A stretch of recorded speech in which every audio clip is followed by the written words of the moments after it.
Olá, seja bem-vinda, seja bem-vindo a mais uma aula de vinho em formato de podcast. Eu sou o professor Marcelo Vargas, nós vamos rodar a vinheta e já vamos para o conteúdo.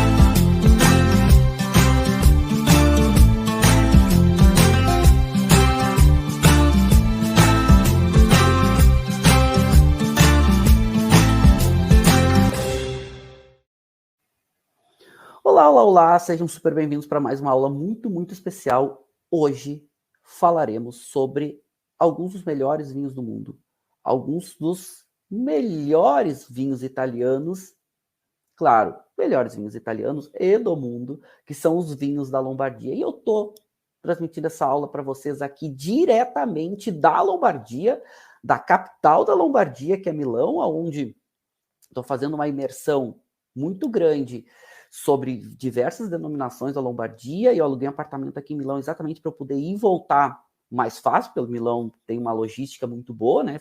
É a capital.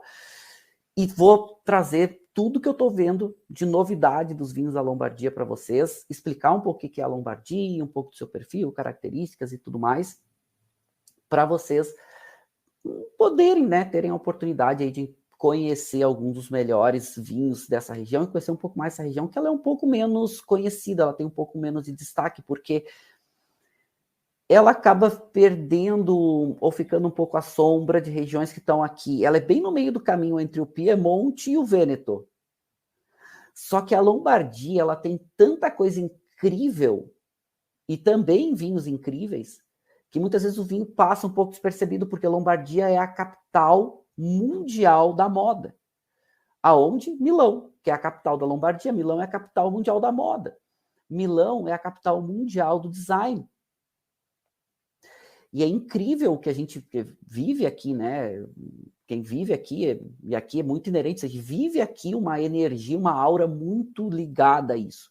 Só que saindo um pouco de Milão, a gente tem algumas denominações simplesmente incríveis, vinhos simplesmente espetaculares e muitas vezes pouco conhecidos, pouco destacados, principalmente quando comparados com vinhos muito destacados no mundo, como Barolo, Barbaresco, Amarone, né, Brunello de Montalcino e outras.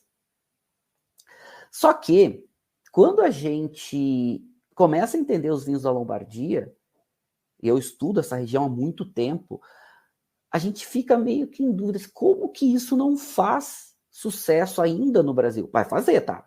Já antecipo para vocês, vai fazer, porque tem produtos de altíssima qualidade, muito peculiares, algumas coisas até um pouco, até com uma pegada um pouco mais internacional, tem uma tradição e um conceito em alguns produtos, ou seja, muito tradicionais, e olha a diversidade que eu estou falando para vocês, né? Conceitos amplos de vinhos, mas com uma qualidade cada vez maior. Já tem muita qualidade, e a qualidade cada vez maior. Só que a Lombardia tem um grande segredo. São vinhos com preços mais interessantes. Não são tão caros. Só para vocês terem ideia, um ícone da Lombardia, um dos grandes ícones da Lombardia é Nino Negri. Nino Negri, ele é um vinho, ele é um produtor incrível, esse é o vinho ícone dele, um Sforzato, e ele é simplesmente, opa, deixa eu botar aqui, né? Ele é simplesmente espetacular. Esse vinho se chama Cinque Stelle, é o vinho ícone dele, é um vinho que, olha, vou falar para vocês, é um dos melhores vinhos do mundo. É incrível o que ele faz com esse vinho. E aqui custa 60 euros, né? Aproximadamente 60 euros. Ah, algum lugar com uma loja mais fina, um pouquinho mais, uma loja mais simples, um pouquinho menos, mas assim, em torno de 60 euros. No Brasil, esse vinho chega pouquíssimo, tá? Perto de, vamos lá, 800 reais mais ou menos. Não é barato, claro que não, mas, gente, se comparado com os ícones italianos, Maceto, que é o ícone, é um ícone da Toscana, custa no Brasil 15 mil a garrafa. Esse custou 800. E, gente, 800 reais por essa garrafa de vinho aqui, tá? Que é caro, não é barato. 800 reais é muito caro. Muito caro. Mas tô falando do vinho ícone da Lombardia, tá? Na minha opinião. Um dos ícones da Itália e um dos ícones do mundo. 800 reais por essa garrafa aqui. Olha,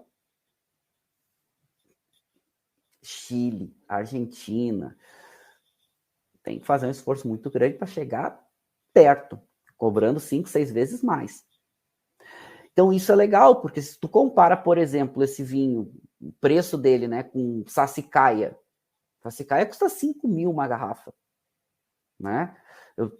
Poxa, 5 mil reais uma garrafa é absurdo. Tá, 800 reais é caro para o Brasil. Mas pelo que ele entrega... Só que assim, seu vinho ícone, os vinhos dele mais em conta, os Valtellina dele, porque ele é da região de Valtellina, que é do norte da Lombardia, são vinhos incríveis com preço incrível. 150 reais, 200 reais. E uma qualidade absurda, absurda. Então, essa questão de falar da Lombardia, ela já começa de estar no norte da Itália, de ser uma região com preços mais interessantes e com uma diversidade muito, muito grande. Eu até coloquei aqui o mapinha, né, na marcação aqui na apresentação, na parte superior direita da apresentação. Eu deixei a marquinha aqui da onde fica a Lombardia, mas a gente vai olhar com um pouco mais de calma. E a Lombardia, ela está no norte da Itália, né, bem no norte, na parte central do norte da Itália, entre o Piemonte, que fica a oeste, e o Vêneto, que fica a leste, fazendo, né, fronteira com essas duas regiões e também fazendo fronteira com a Suíça, que a Suíça fica ao norte. Então, aqui na Lombardia, a parte norte da Lombardia pega toda a parte dos Alpes, que a gente chama, né, são os Alpes suíços, aqui chamados Alpes Centrais, e é simplesmente incrivelmente linda. A capital, Milão, é uma cidade muito grande, né? A gente está falando de uma das principais cidades do mundo. Uma cidade com um grande volume de gente e tudo mais.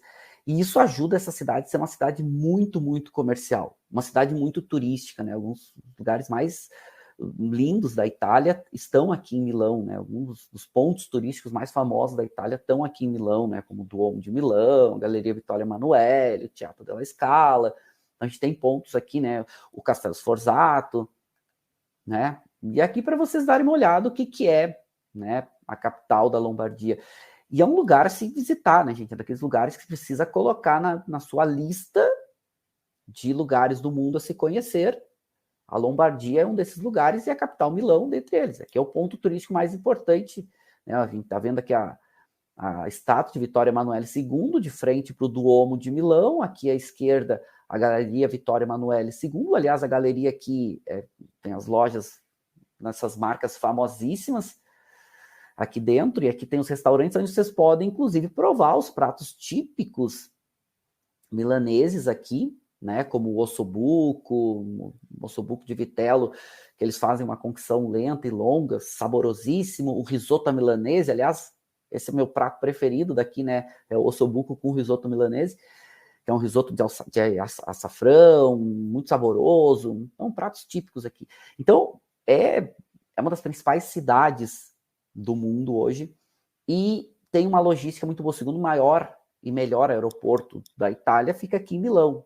Né? O primeiro é Roma, claro, Fiumicino, na verdade, que é o maior, mas aqui é hub para boa parte do mundo. Inclusive, tem voo direto do Brasil para Milão e voo para outros lugares também aqui de Milão. Então, é um lugar incrível de se conhecer e de se interagir, de se desbravar aqui a região. E aqui para vocês verem, prato típico, né, que é o ossobuco de vitello e o risoto milanese, né, claro, quem não come carne, enfim, pode ir só no risoto, que é incrível, incrível, incrível, saborosíssimo, uma persistência longuíssima de sabor.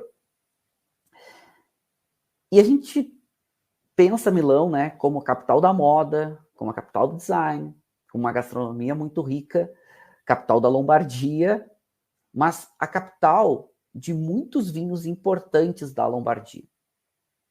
Tem uma loja muito legal aqui em Milão de vinhos chamada Spec, chamada PEC, né, na verdade. PEC é uma loja que é um empório gastronômico incrível, para mim, um dos empórios gastronômicos mais incríveis do mundo.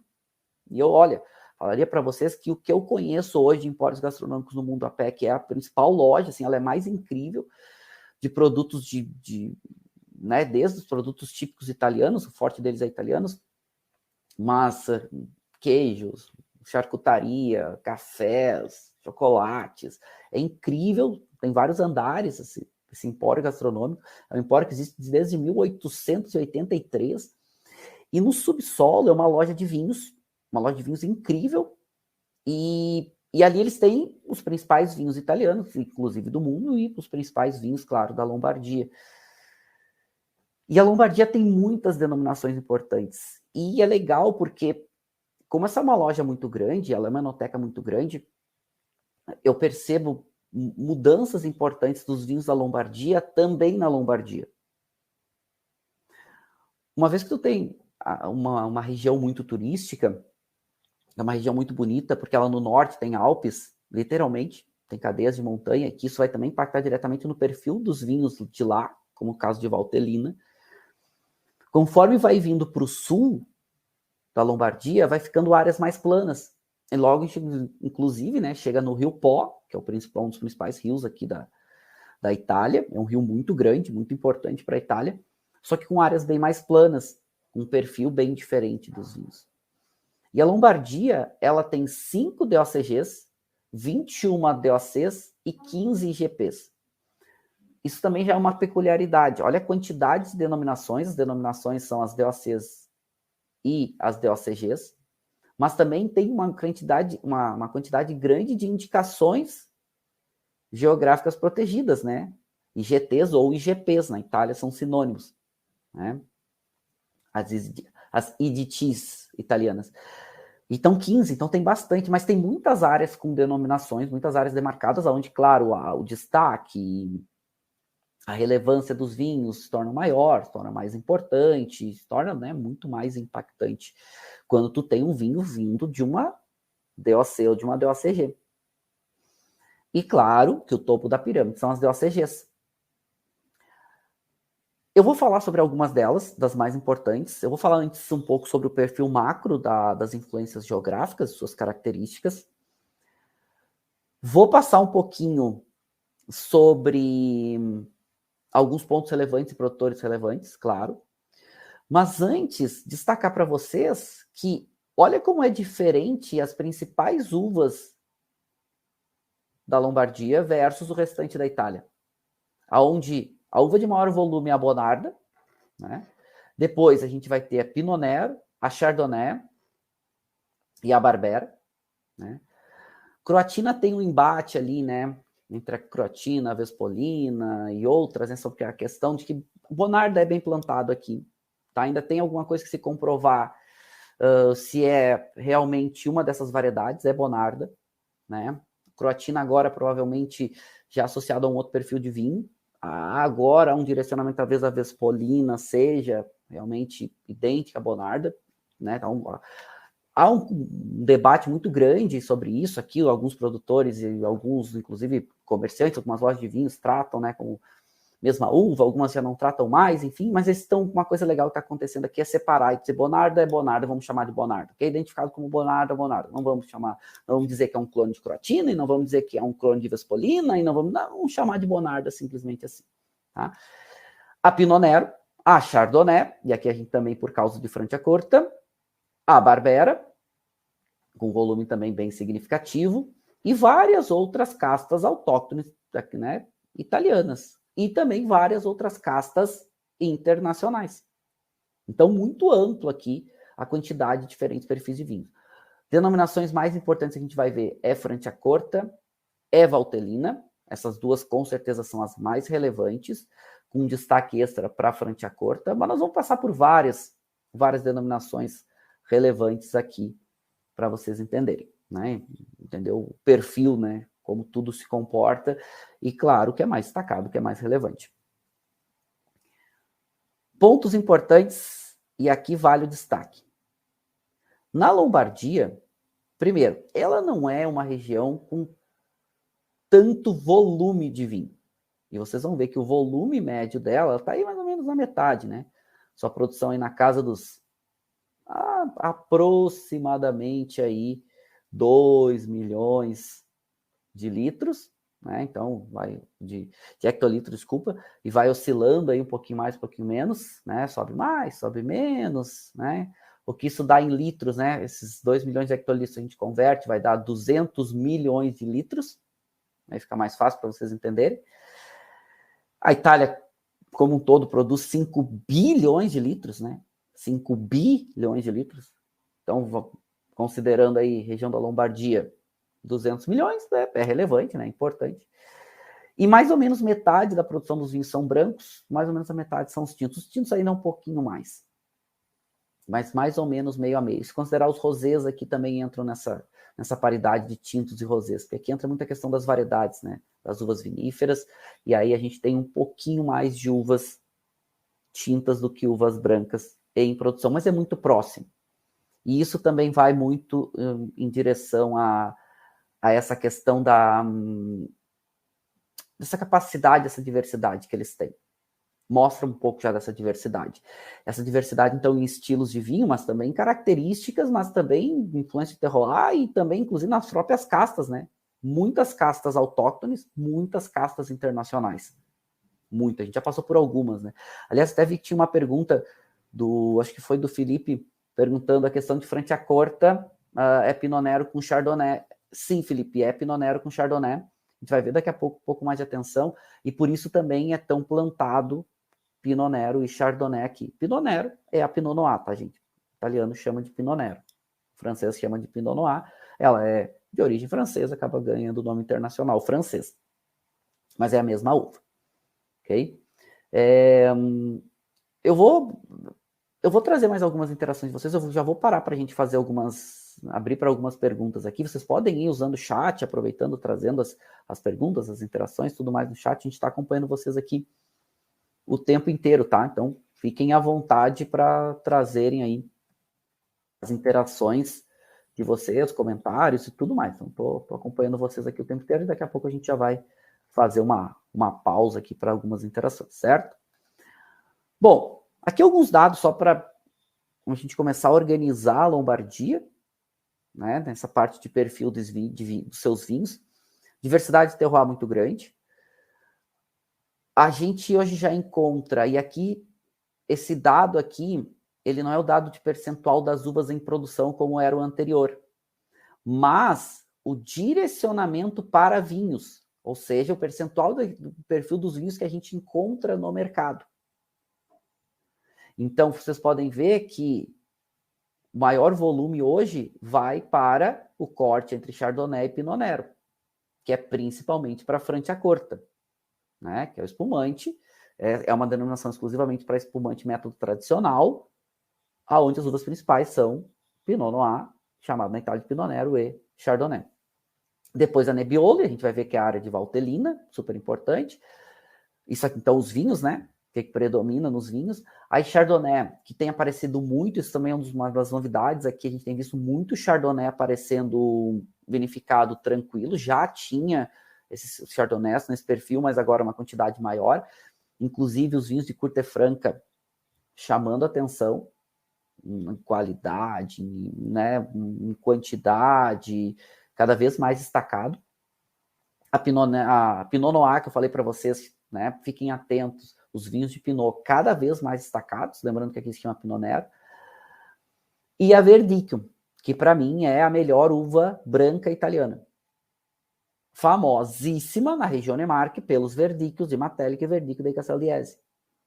Só que eles descobriram aqui que a Verdicchio aqui era, na verdade, ou eles têm uma uva local aqui, lá na denominação de Lugana, já vou mostrar para vocês, perto do Lago de Garda, que faz vinhos brancos espetaculares, tanto tranquilos quanto espumantes. Se achava que era um clone de Trebbiano, o nome dessa uva lá é Trebbiano, eles chamam, né, de Trebbiano de Lugana, mas na verdade é Verdicchio. Isso foi descoberto há pouquíssimo tempo atrás. E dá para se entender por que faz vinhos tão incríveis. Porque essa uva ela é uma uva branca incrível. E aí por isso que a gente já vê ela aqui com um volume significativo.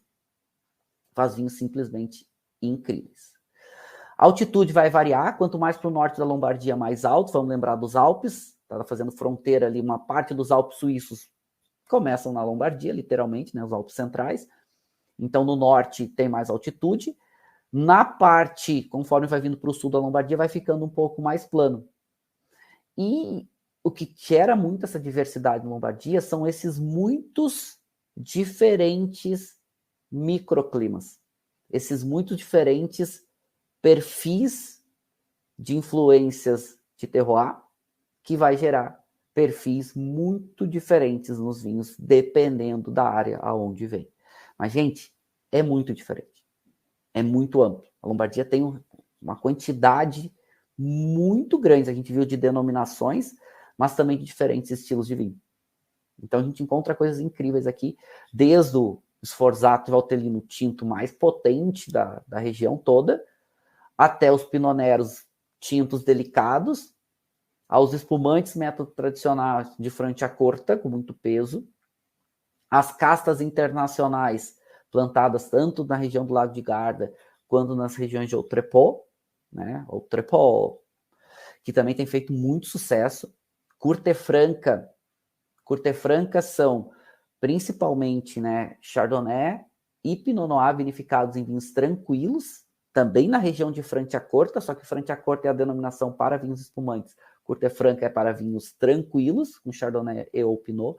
Pode entrar outras uvas também, aparecendo com uma qualidade muito alta, aparecendo. Já existe há bastante tempo, né? Mas com uma qualidade muito, muito alta. Então, para a gente entender um pouquinho dessa diversidade. E aqui nesse mapa a gente consegue ver um pouco dessa questão, né? Dessa influência de diferentes características geográficas aqui. No norte, cadeias de montanha. Lembrando que os vinhos, né, os vinhedos vão até 800 metros de altitude, mais ou menos. Depois fica muito frio no norte para amadurecer a uva, então fica difícil. Conforme vai vindo para essa região mais central, aqui da Lombardia, áreas um pouco mais planas, para o sul bem mais plano. Mas a gente tem na Lombardia também muitos rios, vocês estão vendo aqui vários rios, né, cruzando, vários afluentes aqui na região, nessa parte central da Lombardia, vários lagos, o que torna também a região muito bonita, muito turística, também nessa região um pouco mais para o norte, a grande maioria dos lagos estão no norte da Lombardia, Lago Maggiore, Lago di Iseo, Lago di Garda, que são os mais lindos da Itália como um todo, um mais lindo que o outro, Lago de Como, é um mais lindo que o outro, estão todos aqui no norte, e, né, vindo um pouco para o sul, mais rios, e aí muda muito o perfil do solo, muda muito as influências. Então, perto dos grandes lagos e dos grandes rios, tem uma moderação de temperatura. Franciacorta, para vocês terem ideia, o Lago de Iseo faz uma moderação super importante para ter uma constância no período de amadurecimento das uvas, porque aqui tem uma continentalidade muito grande. É uma região mais para o centro, não tem acesso ao mar, em nenhuma área da Lombardia tem acesso ao mar. E isso é uma coisa raríssima na Itália, porque, de modo geral, as regiões têm acesso ao mar, né? A Lombardia não tem. Então ela tem o clima bem mais continental. Os lagos e os rios, eles moderam um pouco essa continentalidade. Inclusive ajudam a estender o período de amadurecimento das uvas, que é o caso que acontece em Franciacorta. Mas vamos ver, a gente vai passar por essas denominações e a gente vai entender um pouquinho mais. Mas lindíssimo, né? Lindíssimo essa... Eu sou completamente apaixonado quando tu tem uma diversidade muito grande de estilos, quando tu tem uma diversidade muito grande de perfis de vinhos, quando tu tem uma diversidade muito grande de terroir.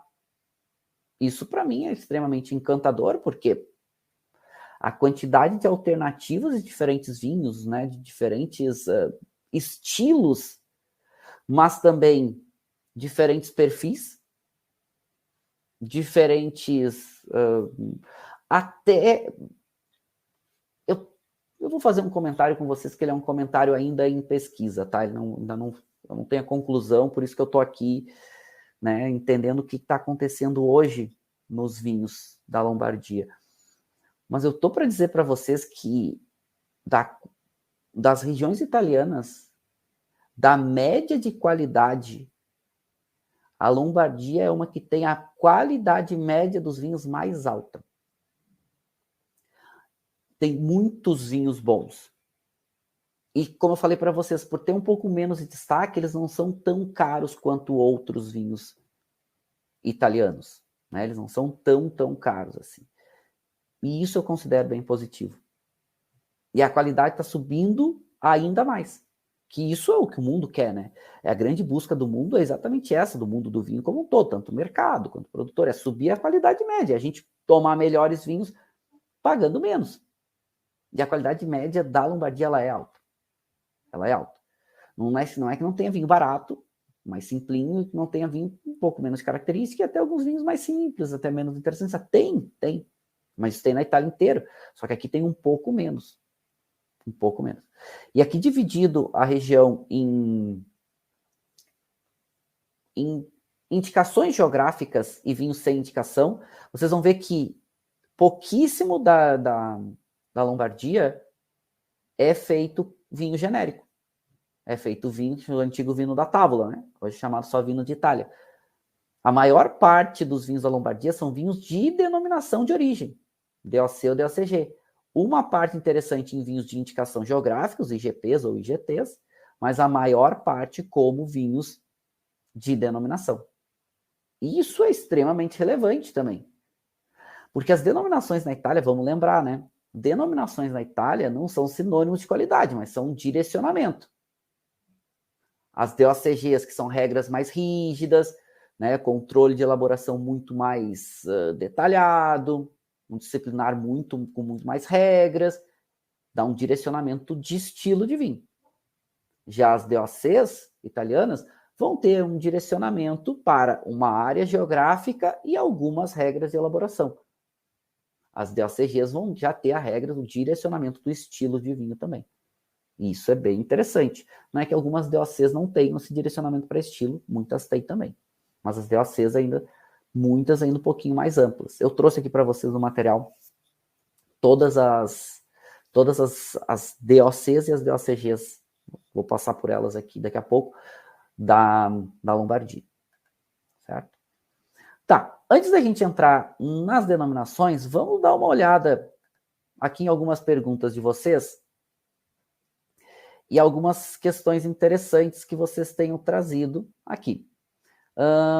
Vamos trazer aqui uma pergunta, vamos lá. A Ana Cláudia perguntou: prof, podemos dizer que as uvas internacionais são mais valorizadas pelos enófilos? É um bom comentário, Ana. Dizer que são mais valorizadas, a gente pode fazer esse pensamento sim, porque elas são muito famosas, são muito plantadas no mundo inteiro. A gente está vendo aqui na Itália uma mudança nesse perfil, porque do centro-norte da Itália as castas internacionais elas são muito fortes, elas brigam, né, muito parelho aí com as castas autóctones, as castas locais. Mas eu vou falar uma coisa específica aqui da Lombardia, né?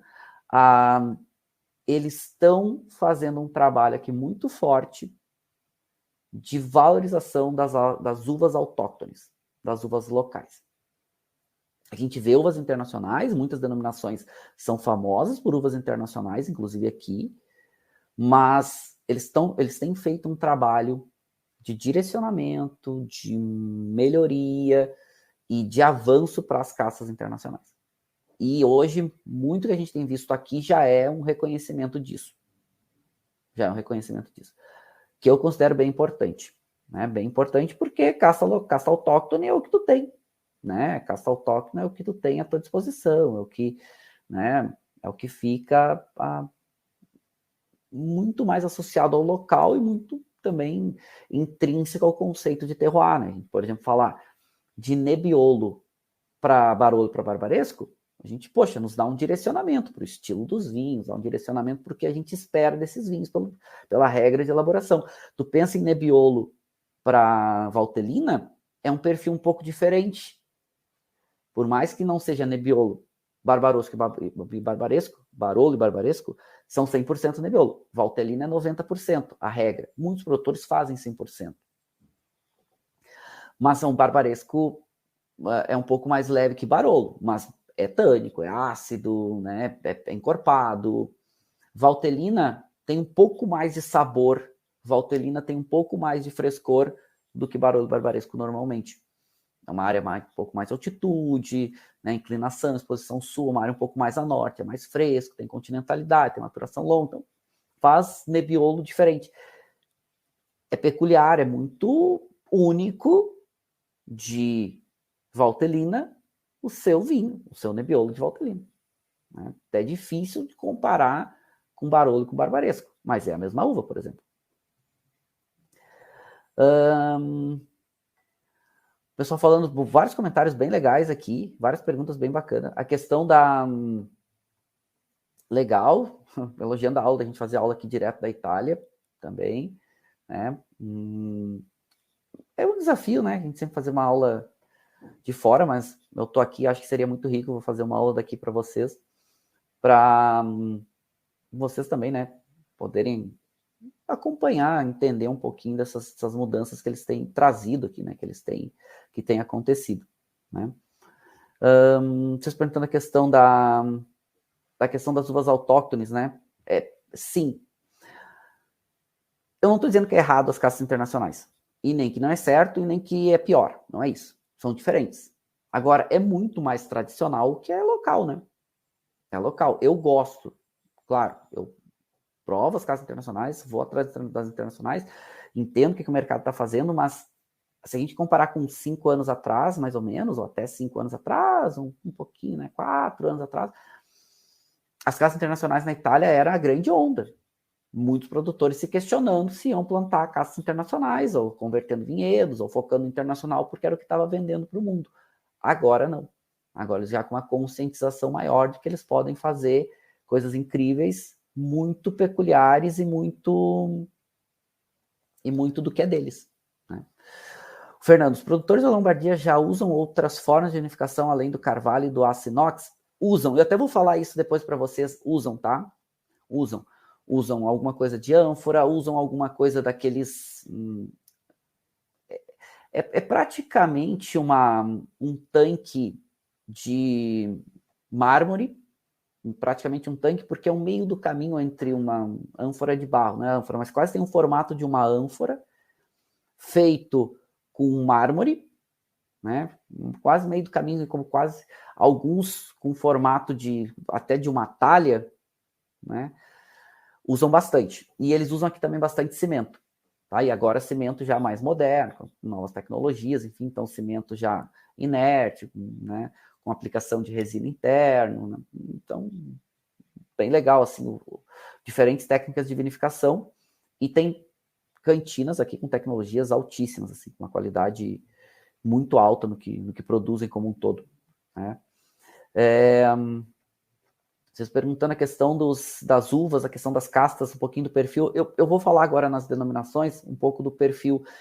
Eu vi alguém tinha perguntado sobre a questão da Chardonnay, se usavam com passagem por madeira. Sim, fazem. Lembrando que o mais comum aqui não é necessariamente Chardonnay vinificado em tranquilo, apesar de ter, e inclusive Curte Franca, que é uma denominação bem importante para Chardonnay tranquilo, mas o grande destaque são para os espumantes e muitos espumantes com o Chardonnay, com a Chardonnay. Então a Chardonnay é super importante aí para esse trabalho que os espumantes têm como um todo. O nome da denominação mais famosa de espumante da Itália, que está aqui na Lombardia, já diz um pouco disso, né? Franciacorta. Franciacorta. França curta. A pequena França. Por quê? Porque faz vinhos espumantes tradicionais, tipo a França, tipo champanhe. Né? Então, por isso que eles chamam de Franciacorta. Bom, vamos avançar um pouquinho mais. Vocês podem trazer mais interações aqui, eu vou respondendo para vocês, certo? Vamos avançar um pouquinho mais na aula e falar um pouco sobre aqui as principais denominações de Franciacorta, da Lombardia, inclusive Franciacorta, que está aqui nessa área bem central, vocês estão vendo aqui na parte central marcadinho em verde. Aqui, um pouco mais a leste, vocês vão ver onde está Milão, né, a capital, onde eu estou nesse momento. A logística de Milão é muito boa, então é bom para se deslocar para as denominações. Inclusive, consegue se deslocar muito bem de trem. Mas vocês podem ver que Milão está aqui bem pertinho, ó. bem pertinho de Outrepó, que é um pouco mais aqui para o sul, pertinho de Valtellina, que está aqui no norte, pertinho de Franciacorta, que está aqui no leste. E se vocês olharem aqui a quantidade de lagos para o norte da Lombardia, como o Lago de Como, o Lago de Iseo, aliás, o Lago de Iseo é bem importante para a região da denominação de Franciacorta, o próprio Lago de Garda, que uma boa parte do Lago de Garda está dentro da Lombardia, uma parte está do lado do Vêneto, mas são lagos muito importantes, né? Muito referenciados. Mas só para vocês entenderem, aqui para o sul de Milão, vamos pegar a referência onde está Milão, né? Milão está aqui um pouco mais para o oeste, tem aqui a catedralzinha, né, marcadinha no mapa. Indo para o sul, a gente tem as denominações principalmente de Outrepó. Outrepó, aqui no sul, são áreas mais planas, a gente tem diferentes perfis de solos aqui, a gente tem solos aluviais, a gente tem solos de calcário, a gente tem solos argilosos, vai fazer diferentes perfis de vinhos, mas a gente tem denominações aqui que se direcionaram para vinhos tranquilos e também para espumantes. A gente tem essa denominação que se chama Outrepó Pavese, método clássico, que é exatamente para espumantes método clássico, parecido com o que fazem em Franciacorta, tudo aqui no sul, né, no sul de Milão. A gente aqui encontra denominações que ganharam muita relevância e em alguma uva, e essa uva acabou ganhando uma denominação própria, como é o caso de Outrepó Pavese Pinot Grigio, e também Pinot Nero del Outrepó Pavese, ou seja, são duas denominações para uvas específicas. Uma para Pinot Grigio, outra para Pinot Noir, ou Pinot Nero, como é o nome local. Tudo aqui no sul. Então aqui tem bastante também espumantes, né? Vinho Bolentini, né? Como eles chamam, né? Os vinhos com borbulhas, e com uma qualidade bem interessante mesmo. Então o sul aqui vale aqui alguns destaques. Assim como aqui perto do Lago de Garda, bem a oeste, a gente tem denominações bem interessantes, né? E essas denominações, elas sempre ficaram um pouco à sombra de outras denominações aqui da Lombardia, entre elas a própria Lugana, que faz vinhos brancos de altíssima qualidade. Tem uma denominação aqui chamada Garda, que é uma denominação que permite muitas diferentes uvas autóctones e internacionais. Então, o produtor pode citar essas uvas quando faz vinhos com volume significativo, um percentual significativo, por exemplo, 85% em algumas denominações, tu já consegue colocar o nome do varietal no rótulo, né? Então, Garda tem muitas diferentes castas permitidas, então faz vinhos com diferentes perfis aí, muitos distintos em diferentes áreas. Esse aqui é um mapinha bem importante, talvez um dos mais importantes da aula de hoje, porque aqui a gente olha a Lombardia para as suas denominações, né? E eu acho isso bem relevante, porque aqui está listado para vocês as 26 denominações da Lombardia e aonde elas ficam. Olha que bonitinho, né? Olha como o prof é querido para vocês, que ajuda vocês aqui a se situarem aonde está cada denominação. Já ajuda a dar um direcionamento para o perfil dos vinhos, né? Aqui nesse mapinha também, vocês vão ver que está numeradinho e aqui tem o nome, né, aqui na esquerda, se é uma DOCG ou se é uma DOC.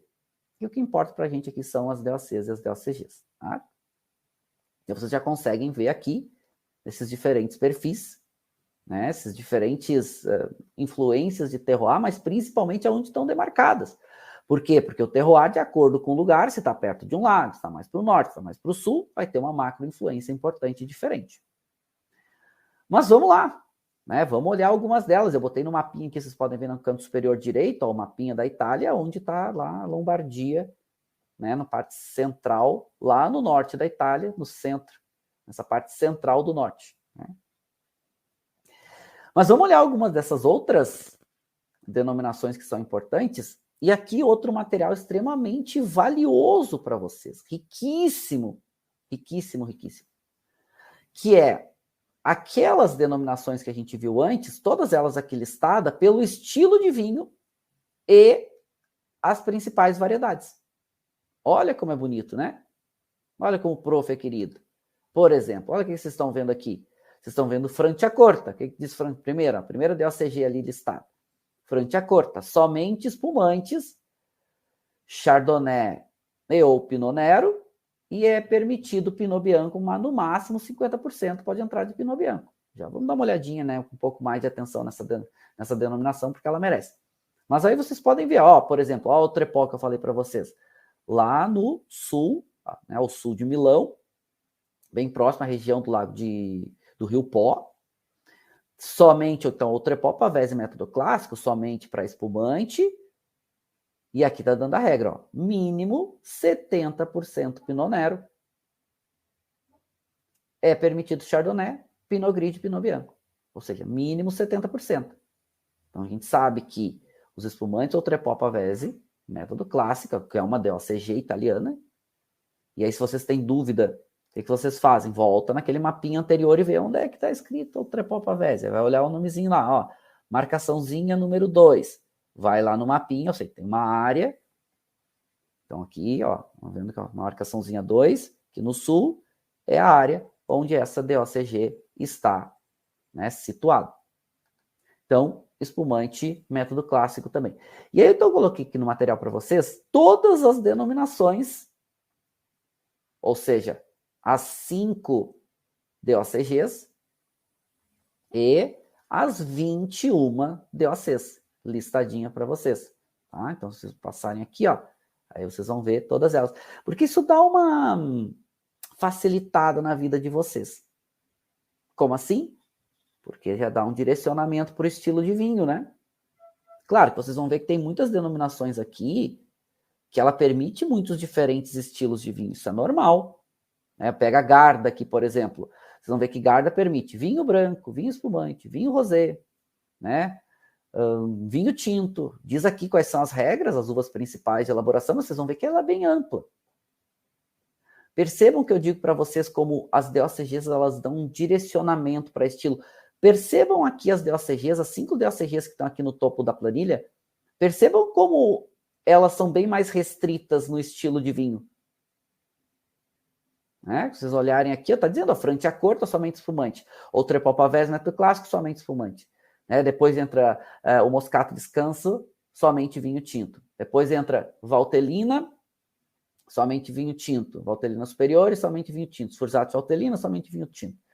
Olha como ele dá um direcionamento. Aí vocês vão ver outras DOCs já bem mais flexíveis, né? Bem mais amplas, permitindo mais coisas e tudo mais, né? Mais flexível.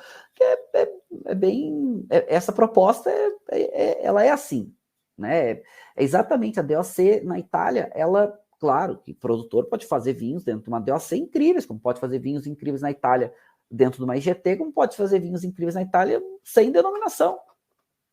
Vinho genérico. Pode fazer. O produtor sempre vai fazer a diferença na Itália. O produtor é sempre o mais importante. Agora, quando a gente encontra um vinho de denominação, principalmente as DOCGs, é um direcionamento para estilo.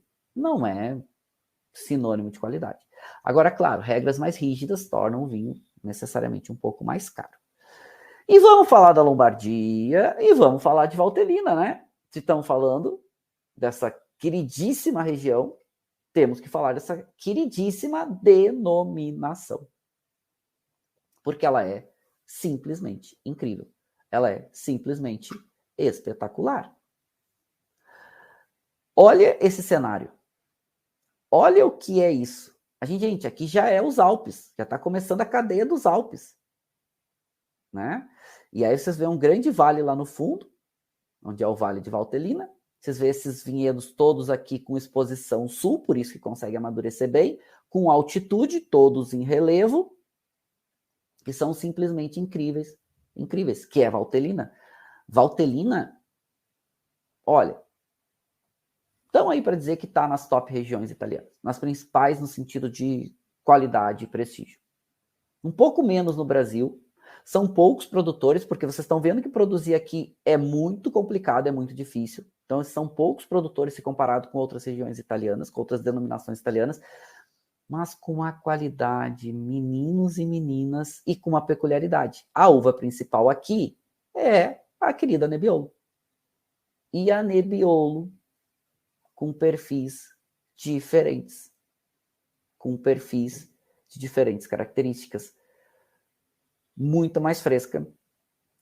E, de modo geral, vinhos com potencial de guarda tão grande, ou quase tão grande quanto Barolo e Barbaresco, mas vinhos que ficam prontos um pouquinho mais jovens.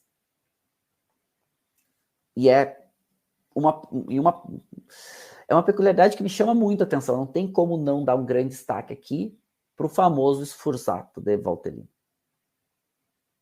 Daí tá, o Sforzato de Valtellina, lembra, né? Tem a colinha aqui. Se vocês voltar na colinha, ó, vocês vão ver que tá aqui listadinho, ó. Sforzato de Valtellina. Então tá aqui, ó. 1, 2, 3, 4 é o quarto item aqui. Sforzato de Valtellina aqui na nossa marcaçãozinha, né? Da nossa tabelinha, cola. Vamos chamar assim, né? Nossa tabelinha cola, né? A gente tá colando aqui dessa tabelinha. Somente para vinho tinto e tá dizendo, olha, Nebbiolo, no mínimo 90%. O que é ótimo, porque dá um direcionamento para o vinho. E Valtellina é, inclusive, há uma teoria que ainda não está 100% comprovada, mas uma teoria muito forte, que a Nebbiolo, ela nasceu aqui na região de Valtellina. E muitos defendem que a Nebbiolo nasceu aqui na Lombardia, talvez até nem não em Valtellina, mas há uma chance dela ter nascido por aqui. Ela ter sido originada aqui em Valtellina. Né? Então, há uma possibilidade dela ter vindo aqui dessa região, ter nascido aqui. Inclusive, a Jancis, né, no Wine Grapes, ela fala sobre isso. Né? Então, a Nebbiolo, ela nasceu, a origem dela com certeza é entre o Piemonte e a Lombardia. E a principal denominação de Nebbiolo na Lombardia é a queridíssima Valtellina. Então, nessa área de Valtellina, que fica ao norte da Lombardia, 90% Nebbiolo, aqui ela é chamada de Chiavenasca, né? Chiavenasca é um dos grandes sinônimos para Nebbiolo. Mínimo de 90%, podem entrar outras uvas tintas locais aqui no corte, né? Croatina, Vespolina, tem várias outras uvas que são permitidas. A gente está vendo cada vez mais os produtores usando menos os 10% das variedades permitidas, cada vez mais aparecendo vinhos 100% de Nebbiolo, que é bem legal. Também tem a denominação de Valtellina, permite o Valtellina Superiore, que aí é uma DOCG. Aí já tem um mínimo de álcool, um mínimo de amadurecimento em madeira, né? Que eles falam, olha, no mínimo 12 meses em madeira, para o Superiore, sendo que no total, no mínimo de 24 meses. E tem as zonas em Valtellina, que pode citar, são zonas somente para os vinhos Superiore, que pode citar a zona, como Grumelo, Inferno, né, Sassella. São quase como uns crus de Valtellina, né? São quase como uns crus de Valtellina. E são os seus principais vinhos, né? São os Valtellina Superiore, com as suas zonas citadas, ou seja, são áreas específicas que aí vão ter diferentes características. Tá? Bom, e aqui a gente tem nessa área também o Sforzato de Valtellina, que esse aqui ele é muito peculiar. Né? Ele é muito peculiar. Porque o Sforzato de Valtellina ele é feito com uvas de Valtellina, seguindo a mesma ideia, ou seja, no mínimo 90% de Nebbiolo, mas as uvas precisam passar por amadurecimento e por envelhecimento e amadurecimento.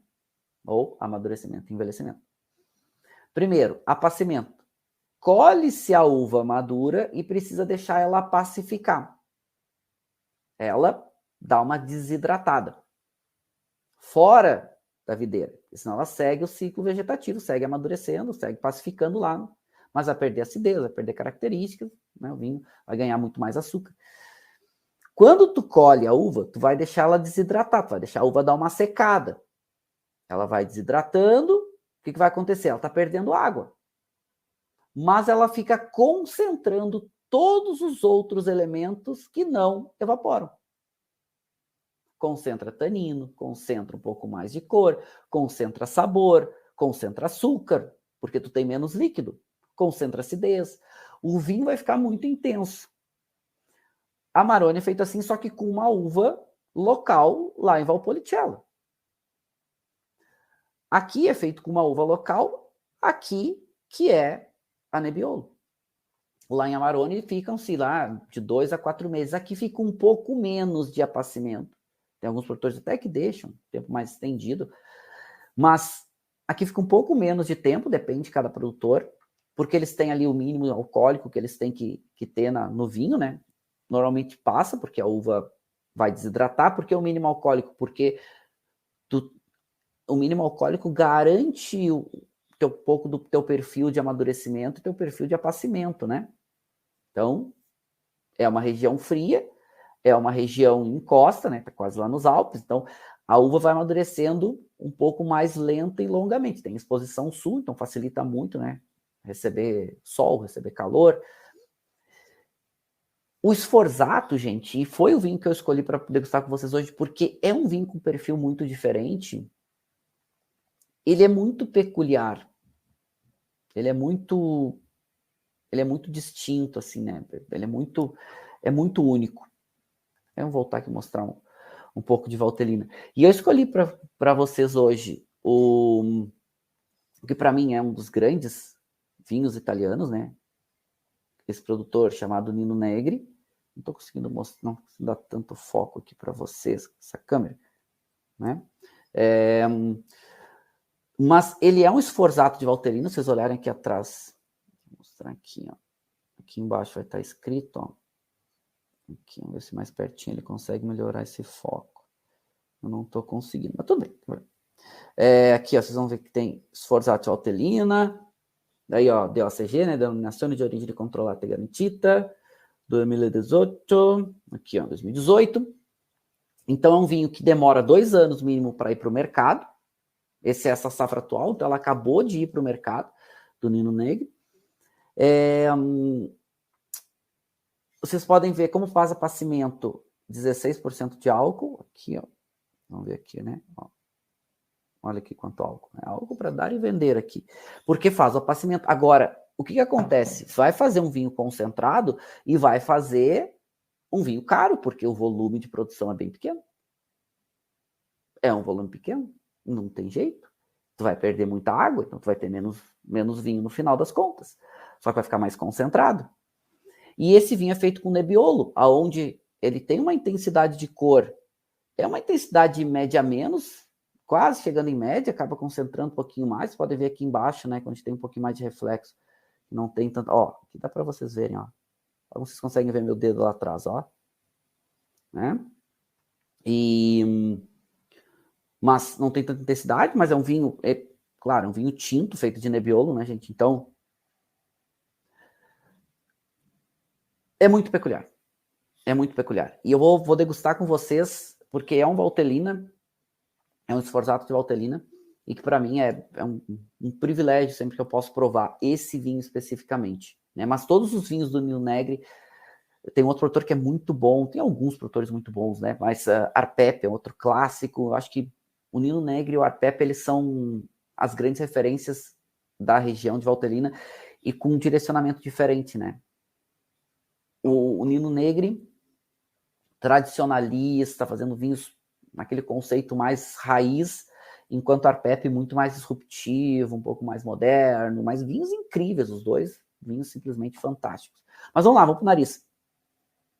O nariz é muita intensidade de aroma, é um perfil de uma fruta, mas assim, é uma cereja, sabe aquela cereja de licor, muito evidente. Olha, é impressionante. Uma nota muito especiada. Uma nota, toquezinho de quiche, aquele licor de cereja também aparece. Ele tem um toque de puxado por um toquezinho de fumo. Ele tem um toque que remete àquele fumo, sabe aquele fumo em corda? Mas ele também tem um toque de charuto, sabe aquele charuto antes de acender? Muito gostoso. E ele é amplo, né? Ele tem aquela amplitude de aromas e chama muito a atenção essa amplitude de aromas. Uau! Vou digitar 3, 4 voltas. E aí ele aparece um pouco mais esse caráter de uma madeira um pouco mais antiga. Ele tem um toquezinho meio... Lembra um caramelizado, lembra alguma coisa meio, sabe, uma fruta. A fruta, ela é fresca, apesar de ela ser intensa nessa nota de licor. Eu tô falando com vocês que eu tô salivando para provar esse vinho, né? Da vontade de provar, da vontade de beber. Então, vou beber.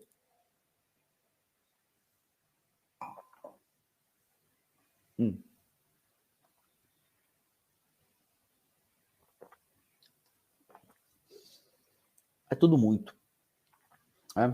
É tudo muito. O tanino dele é de uma fineza. É de uma... E faz um contraponto tão interessante, porque ele tem um residual de açúcar interessante aqui, né? Ele faz um contraponto tão interessante com esse perfil com esse perfil tânico, com esse perfil ácido. É muito, muito interessante, assim, né? E então eu vi o residual de açúcar. Eu vou terminar, eu vou terminar de degustar. E aí depois eu vou ver esse residual de açúcar. Vou botar aqui para não esquecer, porque ele é muito, muito peculiar. É muito, muito peculiar, assim. Como ele se apresenta, como ele, né? E assim tá fazendo um equilíbrio tão interessante. Vou anotar aqui para não esquecer, que eu vou consultar esse residual de açúcar dele, que eu fiquei bem curioso, inclusive, para ver esse residual de açúcar. Mas ele é tão... Esse residual de açúcar, ele não é doce, ele é um vinho seco, mas tem um residual de açúcar um pouquinho maior, que ajuda a segurar um pouco mais, né, esse tanino tão presente, essa acidez tão presente, e deixa o vinho um pouco mais harmônico, porque ele tem muita acidez também, então ele tem muito frescor em boca. Então ele é tudo muito, ele tem muito corpo, o tanino é tão fino que eu quase classifico como um médio, como um médio mais, mas é muito saboroso, é muito sabor. Assim, vamos pegar a ficha, né? Eu tô com o sabor do vinho na boca, falando do vinho e encantado com o vinho, não avalio tecnicamente como seguindo a nossa ficha, mas vamos lá.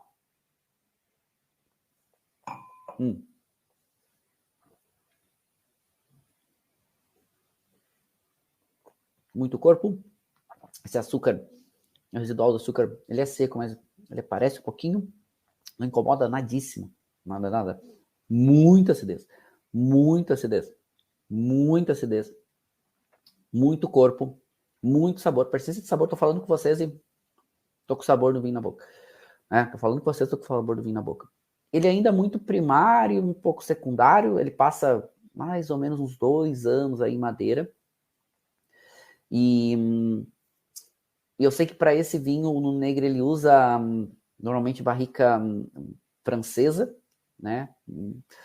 Ele usa diferentes barricas, então depende do ano, depende da safra, mas ele gosta de colocar, ele gosta de vinho ser mais, ele gosta dos vinhos mais delicados, e ele gosta de botar os vinhos um pouco mais prontos para o mercado.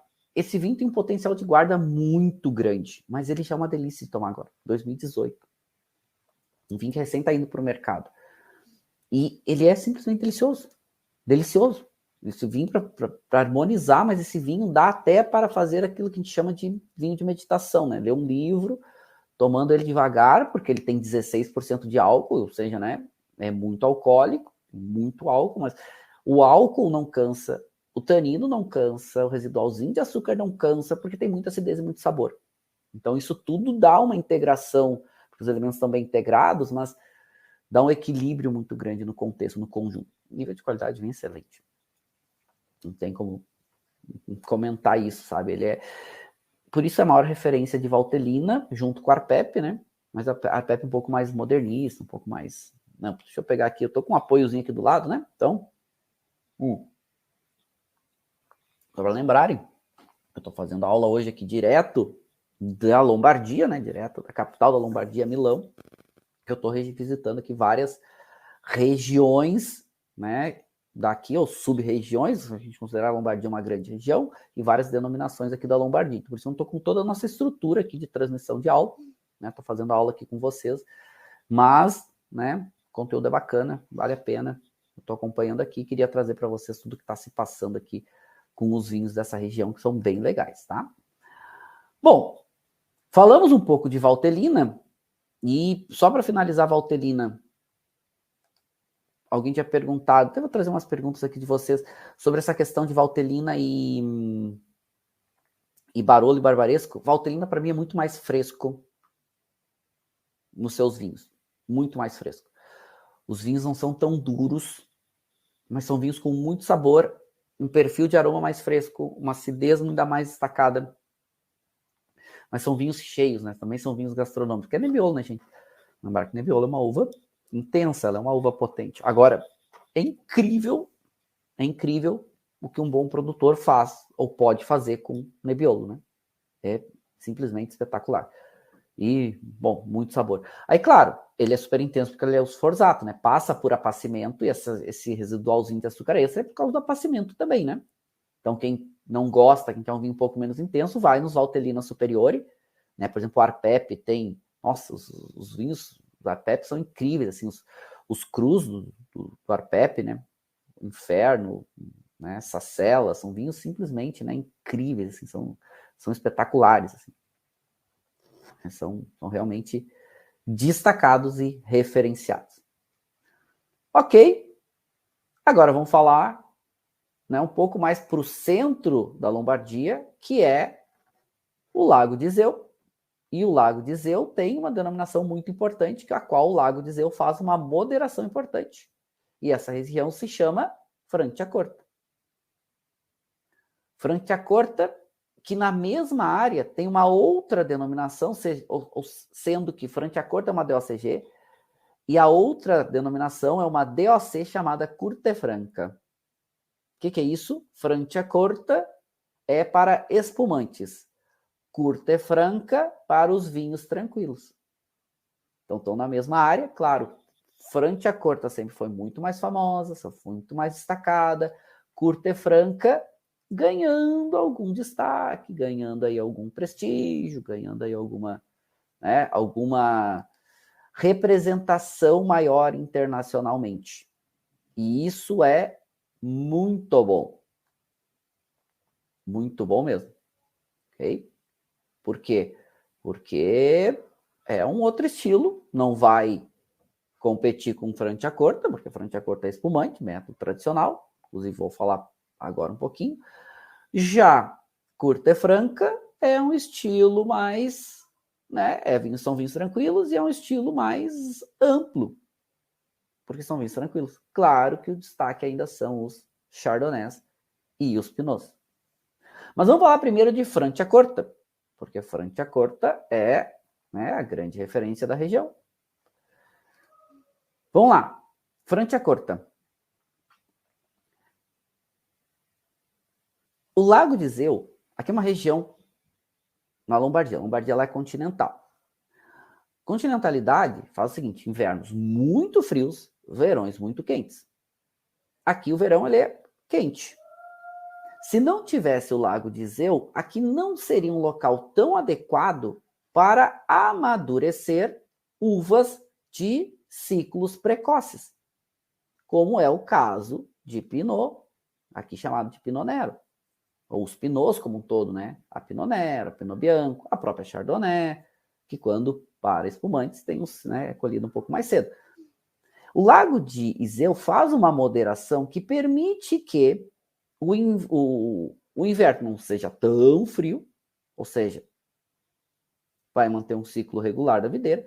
O verão não é tão quente, que estende um pouquinho o amadurecimento, mas não o suficiente para acelerar o amadurecimento ou para retardar o amadurecimento tanto. Ele só, o que ele faz? Como fica mais moderada a temperatura, ainda tem amplitude térmica, de noite ainda é frio, ela só vai amadurecendo um pouquinho mais lento, podemos dizer que estende um pouquinho o amadurecimento, mas concentra mais aroma, concentra mais sabor. A acidez é preservada, né? Degrada mais lento os ácidos da uva, ou seja, fica o vinho muito interessante também para vinhos espumantes, que ainda colhe um pouquinho mais cedo. E Franciacorta ele só permite vinhos espumantes método tradicional. com as uvas Pinot Nero, que é Pinot Noir, Chardonnay e Pinot Bianco. Pinot Bianco tem um limite, até 50% pode entrar do corte. Pode fazer Pinot Nero, pode fazer Chardonnay, Pinot Bianco, até 50% pode entrar no corte. Os vinhedos aqui, tem algumas áreas de altitude, mas podem chegar para a Franciacorta até 500 metros de altitude, exatamente para conseguir aproveitar esse amadurecimento mais adequado. Tem que ter um álcool mínimo de 11%, 11,5%, ou seja, tem que ter um amadurecimento da uva interessante, e só método tradicional, com no mínimo 18 meses de autólise. E depois tem mais 2 categorias, ou seja, todo Franciacorta tem no mínimo 18 meses de autólise. Método tradicional. Franciacorta é caro, gente. Esse é o grande desafio de Franciacorta. A qualidade de Franciacorta é qualidade de vinhos de altíssima qualidade de champanhe. Tem qualidade tanto quanto. Só que é muito caro. Custo-preço de champanhe tem muito mais prestígio, tem muito mais destaque, tem muito mais relevância. Então não tem como competir com champanhe mercadologicamente falando. É muito difícil. Por mais que tenha uma qualidade muito interessante. Então não é fácil. Então, né, desafio aí que a gente acaba passando em Franciacorta é exatamente isso. Mas tem mais 2 categorias muito boas, que é essa categoria reserva, que tem no mínimo 60 meses de autólise, e a categoria milesimato, que é só para vinhos de uma única safra, com no mínimo 30 meses de autólise. Então são 2 categorias que tem para deixar os vinhos ainda mais interessantes. Tem que ser safras muito boas para aguentar todo esse tempo de autólise, ter características positivas e tudo mais. Mas é legal, né? É legal da gente, né, pegar aí uma referência para vinhos espumantes de alta qualidade. E já Curta Franca permite castas internacionais para vinhos tranquilos. Os mais destacados, Chardonnay, Pinot Nero. Só que o que acontecia? A Curta Franca, de modo geral, acabava sendo muito desprestigiado versus Franciacorta. A Franciacorta sempre foi mais referência, sempre teve mais qualidade, sempre teve maior impacto, sempre teve maior referência. Só que agora não, agora Curta Franca é a mesma área, né? A mesma área geográfica que permite Franciacorta permite Curta Franca. Então o produtor que está ali elaborando suas uvas pode escolher se ele quer fazer Franciacorta ou quer fazer Curta Franca. Franciacorta sempre foi mais referenciado. Só que agora a gente está vendo os produtores continuam fazendo os seus espumantes, né, tradicional de Franciacorta, mas também fazendo Curta Franca, e Curta Franca chegando mais no mercado. Curta Franca ele só tem uma exigência que nos vinhos brancos é que seja no mínimo 50% de Chardonnay, e depois pode entrar Pinot Bianco e pode entrar inclusive Pinot Nero vinificado em branco. Nos vinhos tintos permite Cabernet Franc, permite Carmenère, permite Cabernet Sauvignon e permite Merlot. Grande destaque, e a gente tem visto alguns, né, Curta Franca Rosso, ele é um pouco ainda a ganhar algum mercado, porque o que está ganhando ainda do Curta Franca são os vinhos brancos de modo geral, né? Mas uma atenção principalmente para Cabernet Franc. Carmenère é plantada aqui, é uma peculiaridade, né, para Curta Franca, volumes pequenos, assim, não é aquele grande prestígio, aquela grande referência, aquele grande, mas vale a pena a gente acompanhar quais vão ser esses movimentos também para os vinhos tintos de Curta Franca, né, o que eles vão apresentar daqui a um tempo, né, como eles vão se apresentar daqui a um tempo. E aqui alguns desses ícones, né, da nossa queridíssima Lombardia, vinhos, alguns produtores icônicos aqui, né, de grande referência, só para vocês saberem, algumas referências. Eu escolhi, inclusive, para degustar com vocês, né, o Nino Negri, que é esse de 5 estrelas, que é o Sforzato, a segunda garrafa. Aqui Arpepe, também trouxe para vocês, né, que o Sacelo do Arpepe, o Reserva, que são os vinhos incríveis, né, claro, o Valpolino Superiore, que é de vinhedo único. Esse produtor também um pouco mais digamos, mais moderno aqui da Lombardia, de Valtellina, Lombardia, e 2 produtores ícones, referências aqui para Franciacorta, né? Ca' del Bosco e Bela Vista. Né? São 2 produtores que chamam atenção pelo destaque, chamam atenção pela essa complexidade. Eles chegam no Brasil, tá? Eles chegam no Brasil. Eles transitam um pouco de importadores, porque não é fácil vender esses vinhos. E Franciacorta é ainda mais difícil, porque são caros, eles têm preço de champanhe. Entregam também entregam muito bem seus espumantes, mas é preço de champanhe, né, gente? Então, difícil competir. E eles trocam de importador, mas eles chegam no Brasil, tá? Quem estava sem importador no Brasil, não sei se voltou, se acertaram, ou quem, era o Nino Negri. A Arpep era da Decanter, pelo menos também até um certo tempo atrás, a pandemia deu uma bagunçada nisso como um todo. A Decanter trazia a Arpep e era um produtor muito bom dentro do portfólio deles, não sei se ainda está com eles, mas vamos ver como é que vão ser esses próximos passos aí dos vinhos da Lombardia. E eu quero voltar nesse vinho aqui, porque é um vinho que chama atenção. Né? É um vinho que, olha, é um perfil tão amplo de aromas e de sabores, ele tem tanta... E aqui até vamos, né, pegando o slide, pegando o Nebbiolo, né, que acaba Nebbiolo de modo geral. É uma uva com pouca cor, uma intensidade média de aromas, muito tânica, corpo médio mais para muito, álcool médio mais para muito, e acidez muita. Aqui, o que acontece com o Sforzato? O Sforzato, como ele pega Nebbiolo e faz um apacimento, o que faz? A intensidade, se pegar aqui, ó, a intensidade de aromas dispara, fica com muito aroma. Tanino diminui um pouco, fica até um pouco mais equilibrado, esse tanino fica muito mais macio, essa estrutura tânica, é um tanino aqui que já foi para um médio mais. Álcool e corpo sobe, ficam tudo muito, e acidez muita. Então ficou muito, muito complexo o vinho na parte estrutural, muitas características acontecendo, mas também na parte aromática, ele cresce muito em aromas e em sabores, né? Ele fica muito mais amplo em aromas e sabores. Ficou, olha, muito, muito destacado, né? Muito, muito referenciado.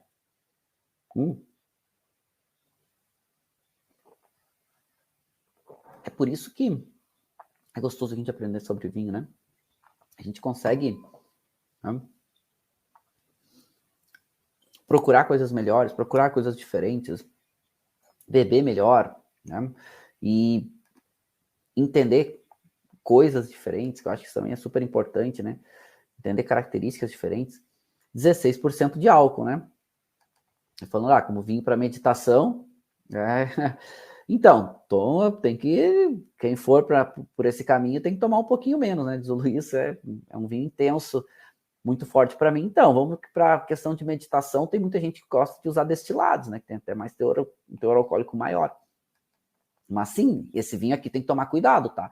Ele é o tipo, ó, aqui contra a luz, ó, dá para ver como é clarinho, ó.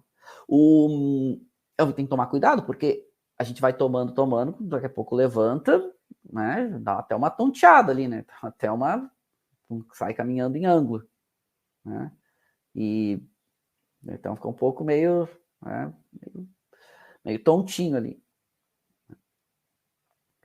É interessante. A Ney falou, adorei o mapa com os tipos de vinhos. Então, esse mapa é um mapa legal, então, citando as denominações, é para ajudar vocês a entenderem um pouquinho mais desses perfis, estilos de vinho. A Jane falando, a produção de vinhos rosés, inclusive vocês viram que ali nas denominações tem algumas delas que permite, né? Permite vinho rosé ali, permite vinho rosé destacado, algumas referências legais ali, né? Bem bacana. A Jane falando, aula magnífica, o lugar é mágico. O lugar é incrível, tá? Lombardia é muito, muito legal. Muito legal mesmo. E vale porque realmente é destacado. E seus vinhos ainda são menos caros, né, gente? Vinho barato não tem muito mais vinho italiano no Brasil, mas são vinhos aí que valem, né, essa referência. E a gente aprender é sempre bom, né? Tem muito mais recurso sensorial, de escolhas, muito mais assertivo, e com perfis muito mais amplos, interessantes. Então, vale a pena, hein, esse vinho. Incrível. Quero fazer um brinde aí para vocês, que vocês merecem.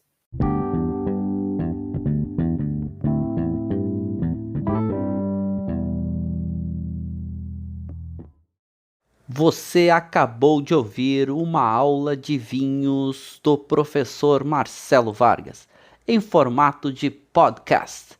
Para mais conteúdos, dicas e materiais sobre a bebida, acesse o site www.marcelovargas.org. Um forte abraço e até o próximo encontro.